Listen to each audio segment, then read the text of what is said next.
Before we get into today's Dolphins mailbag, make sure you're following us over on Instagram, because if we get enough followers over on our Instagram, at Dolphins Today IG is the handle, we might do an Instagram-led Q&A. Usually it's during our live shows on YouTube, but if you can't watch them live, that's fine. Follow us on Instagram. Let's say when we get to 500 followers, we'll do an Instagram Q&A. So give us a follow and shoot a DM with a question, and maybe you'll be featured on a future show.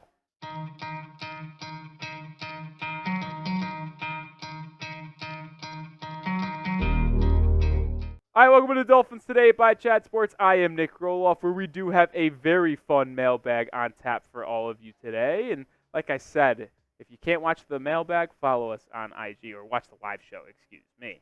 We'll start with Wasim Khan, $10 super chat. Hey, Rolly and Jack, you may have covered this. What's the latest on Tua? Will they be able to sign him? Will they be able to sign everyone? Well, Wasim, it's a good question. A week and a half ago, Jalen Waddle got his massive extension, 3-year deal, so he's under contract with the Dolphins for the next 5 seasons. And Chris Grier, the GM, has a lot of decisions to make. Tua is up for an extension. Javon Holland, Tyreek Hill wants more money due to Justin Jefferson's big deal. Then you also have Jalen Phillips coming down the pipeline for a possible extension. If I had to probably rank what order I would go in to get these done, I think Tua is number 1. There's been discussions, but there's nothing, I guess, imminent right now. There is reports and rumors that the Dolphins and Tua are closer on an extension than the Jaguars and Trevor Lawrence are. But after Tua, you got to get it done with Holland, as he's entering free agency next year. Now, hypothetically, if you were to get a extension done with Tua, you could use the franchise tax next year on Javon Holland, but I'd probably not want to do that. Tua and his representatives are talking with Chris Grier on a daily basis, and hopefully they do get it done. I think it will be done prior to training camp starting in late July. The legend Chad Jones. Do you think Simmons will sign with Miami? He's talking about the safety Justin Simmons, and he absolutely will. Now, absolutely might be a strong way to say this, but I do have a lot of confidence, because I know that Chris Grier believes that another safety needs to be added to this room. I mean, he proved that by drafting one in the 6th round out of Cal, hoping maybe that person, Patrick Morris, will come in and flash and provide that ability to be the third safety. But if he doesn't, which I don't anticipate him doing, because a 6th round out of Cal probably isn't really making that big of a difference in year 1, but maybe I'm wrong, Justin Simmons needs to be added. He is one of the best safeties, probably the first or second best free agent still out there. Probably Stephon Gilmore and Simmons are the top 2 guys, and Simmons would create the best trio at safety in the NFL with Miami. Javon Holland, Poyer, and Jay Sims. Heck yeah, man. And Anthony Weaver, the DC of Miami, he would be able to utilize all 3 on the field at the same time. Also gives you insurance if one gets banged up. It's a match made in heaven. I think Simmons wants to come to Miami. I think the Dolphins should want Justin Simmons, and hopefully they get it done. Chucky. Name a trade target for the Miami Dolphins. All right, that's a good question. You know, more cap space for Miami post June 1st. I've got a little bit of a shocking name out there that you might not have heard of just yet. How about Robert Hainsey? And you might think to yourself, who's that? Who's Robert Hainsey? Let me fill it in on you. He has been the starting center for the Tampa Bay Buccaneers over the past 2 seasons. And the impressive thing about Hainsey is that he played in all 17 games over the last 2 years. So the max he could have played was 34 games in the regular season. Guess what? He played 34 games. He had a better 2022, according to PFF, and honestly, the raw statistics. He didn't allow a sack, and he only was penalized twice, and he had solid PFF grades in terms of pass blocking and overall. Now, that number dipped in 2023. It jumped up to 9 penalties, 4 sacks, 52.8 PFF grade. Not the greatest pass block or run blocking grades either. And what happened is that the Buccaneers deemed that he is not the long-term answer at center after being the starter for 2 seasons, and they drafted Duke interior offensive lineman Graham Barton in the 1st round, someone that I wanted the Dolphins to draft if he was available at pick 21. So he did not get drafted by Miami. He goes to Tampa, and Barton is anticipated to be the starter for the Bucs, which puts Hainsey as the backup. Now, if the Dolphins traded a late pick, whether it be like a 6th round or 7th round pick for Hainsey, could he potentially have a chance to be the starting right guard, because the Dolphins don't need a center. They have Aaron Brewer, who they signed on a 3-year deal in free agency coming over from Tennessee. But you trade for Hainsey, the fourth-year man. Could he switch over to right guard and be that starting right guard? I think it's an under-the-radar name that you could keep your name on. So would you trade for Robert Hainsey? Type T for trade or type P for pass? I mean, he's not the biggest name, but he's someone that could come in, give you depth at center, as well as potentially fight for that right guard spot. Is he that much better than Liam Eichenberg? Who knows? I think he's better, but is it significant? Maybe it's not enough to make that trade happen. Do you think Jalen Ramsey is going to have a breakout season? LGC with the question. Well, I guess there's a way I can answer this. Here's the thing.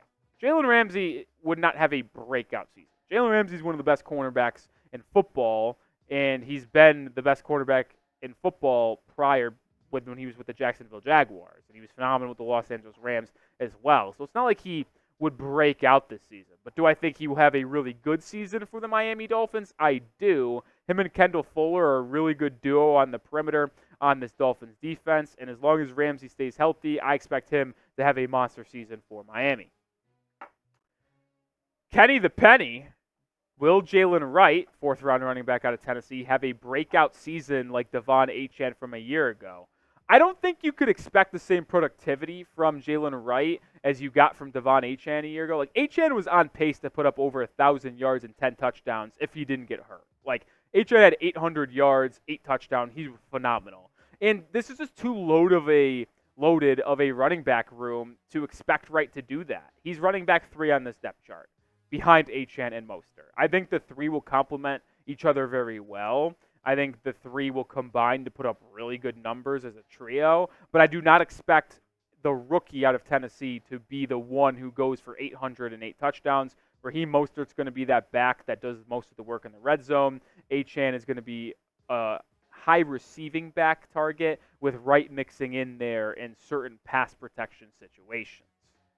Make sure you are subscribed to the channel for daily Miami Dolphins content. We are on the trail to 57,000 subscribers, just under 500 away. So help me out and help yourself by becoming the most informed Dolphins fan on the planet by hitting that sub button. All right, every noodle coming in here. Which 2024 rookie do you think is a dark horse to be a team star? This is a terrific question, every noodle. I've said this name so much that I don't want to say it, but it's what I believe. I think Malik Washington, the 6th-round wide receiver out of Virginia. I think he is a terrific player. I could also go Mohamed Kamara as well to be that 4th or 5th edge rusher in rotation where he could have 6 or 7 sacks if he really pans out. But I'll stick with my gut of Malik Washington. He was a second-team AP All-American a year ago for the Cavaliers of Virginia in the ACC. He was a first-team All-ACC guy. He had 100-plus catches, 1,400 yards. He was just absolutely dominating the slot in the ACC. I think he could be a top target for this Dolphins team in the slot if he continues to progress well and understand the offense. The signing of Odell Beckham Jr. hurt his chances to do that, but the good news is that all 3 wide receivers for Miami are versatile, where they can play outside, they can play inside. So if Malik Washington really carves out that slot position, I could easily see him having 500 yards if he has an expanded role on this offense. Gaming with John Michael. Dolphins, if Tyreek Hill does get paid, how much do you think it would be?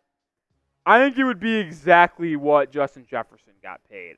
The way I look at it is that this is, as Tua said on Tuesday when it came to the quarterback market, the market's the market. Justin Jefferson's either the best receiver in football or he's the second best receiver in football. Tyreek Hill, he's either the best receiver in football or he's the second best receiver in football. So to me, I think those two should be making the same amount of money. And who knows, maybe CeeDee Lamb, Brandon Ayuk, or Jamar Chase reset that market. But I'd expect a deal to be $35 million in annual average salary for Tyreek Hill. Maybe it is a 4 for $40, and Tyreek Hill gets his last contract with Miami. Maybe it's a 2-year, $70 million extension. I don't know, but I would expect it to be close to this $35 million in annual average salary. More questions to get to in a second, but make sure you are hooked up with this sweet Dolphins combo. Father's Day is just a week away, so get the best gift you possibly could with chatsports.com/Dolphins combo. $15 off this t-shirt pack. Orange shirt, aqua shirt, the best combo in the business. Links in the description and comments. Chatsports.com/Dolphins combo. Sherry May, when are our preseason games? Are they home or away? Who's our sponsor with the last-minute tickets? I don't know if can I answer? Yeah, Game Time. Yeah, Game Time. It's going to be the best way to get tickets this season with the Dolphins. Shout out to Game Time. Not sponsoring today's video, but they will be back again. Well, the Dolphins are preseason games. I believe one's against the Buccaneers. Let me double check. But I'm pretty sure one's against the Buccaneers. They are also doing joint practices for all three preseason games, which isn't really something that's ever been done for Miami. It actually has never been done. The Atlanta Falcons is one. That is the first preseason game. I believe the Tampa Bay Buccaneers is the second. That's the third. And then the Washington Commanders is the second. Two of them are at home. The first one, Falcons, which is August 9th, which will be live watch party. Week 2 on a Saturday, August 17th, at home against the Commanders. And then week 3 at Tampa Bay Buccaneers. So 2 at home, 1 on the road. There's joint practices and shout Game Time to fully answer that question. Predict the Dolphins 2024 record for me. It's a tough schedule, but this is a talented roster. I think Miami is going to be able to go 11-6. Let me know your thoughts down below. Gaming with John Michael, another question. Do you think that Tua will play all 17 games this year, just like he did last year? I hope so. He needs to, especially if he has aspirations to be getting paid $55 million a season. But I will go out on a limb and predict yes. I think Tua has done an excellent job of getting his body right. He's lost 15 to 20 pounds. People are calling him Slim Tua. Jokes were had on Tuesday saying, I miss fat Tua, but Slim Tua looks really good. Tua talked about eating better, working out, eliminating sugar from his diet, and he looks like almost like a different person. I think the added mobility and agility will help him stay upright. Obviously, he's done the training in the past to limit his fall and damage to where he lands on his head. I think Tua is going to play another 17 games, and I think he's going to put up an MVP caliber season on the stat sheet. All right, that's going to do it for today's mailbag. If you didn't get your question answered or you missed the live show where you could answer your questions, follow us on Instagram at Dolphins Today. IG is the handle. When we get to 500 followers, which we're just about 200 away, we will do a IG-led mailbag. So follow us and shoot us a DM with your question.